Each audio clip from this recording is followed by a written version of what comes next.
Furniture handling and sanding are difficult because parts are irregular, surfaces are easy to scratch, and manual feel is hard to repeat. Manual sanding depends on experience and pressure, path, and edge handling change when parts change. A robot solution must consider part location, path planning, constant force control, and dust protection together. The key points are curved surface paths, contact pressure, abrasive life, and fast changeover between product types.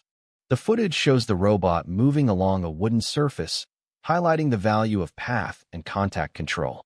The benefit is not only labor-saving. It includes surface consistency, dust isolation, and rework control.